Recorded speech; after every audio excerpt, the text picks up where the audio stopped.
تو میرے دوستو کیا پتہ چلا؟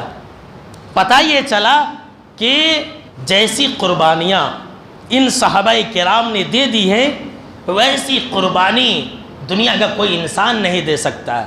اب میں آخر میں ایک بہت ہی مشہور اور معروف واقعے کے ذریعے آپ کے ایمان کو تازہ کرنا چاہتا ہوں، جو آپ بارہا سنے ہوں گے۔ اما عائشہ رضی اللہ تعالیٰ عنہ خود بیان کرتی ہیں کہ میرے پاس ایک عورت، مانگنے والی عورت، اپنے 2 بیٹیوں کے ساتھ آئی۔ میرے پاس صرف ایک کھجور تھا گھر میں، اس کے علاوہ کچھ بھی نہیں تھا۔ اللہ اکبر! ایک کھجور! آج ہمارے گھر کے اندر کیسے کیسے مال ہے، کیسے کیسے کھانے کی چیزیں، ہمارا پورا فریج جو ہے بھرا ہوگا طرح طرح کی نعمتوں سے۔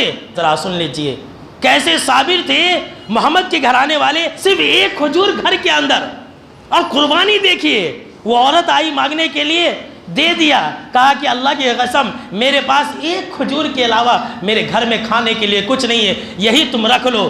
اس عورت نے اس ایک کھجور کے 2 ٹکڑے کیے، ایک بیٹی کو آدھا ٹکڑا اور دوسری بیٹی کو آدھا ٹکڑا دیا، اور خود بھوکی رہ گئی۔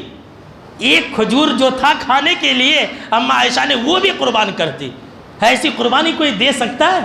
پھر آپ صلی اللہ تعالیٰ علیہ وسلم جب آئے تو اما عائشہ نے سارا ماجرا سنایا۔ تب آپ صلی اللہ تعالیٰ علیہ وسلم نے کہا کہ عائشہ سنو، جس انسان کو بھی بیٹیوں کے ذریعے آزمایا جائے اور اگر وہ صبر کرے تو اس کے لیے جنت ہے۔ تو جو میں بات بتانا چاہتا ہوں وہ یہ کہ دیکھیے، اگر کھانے کے لیے ایک ہی چیز تھی تو وہ بھی قربانی کر دی۔ انہی قربانیوں کا نتیجہ ہے میرے دوستو کہ آج دنیا کا کوئی ملک، کوئی شہر، کوئی چپا ایسا نہیں جہاں اسلام اور مسلمان نہ ہوں۔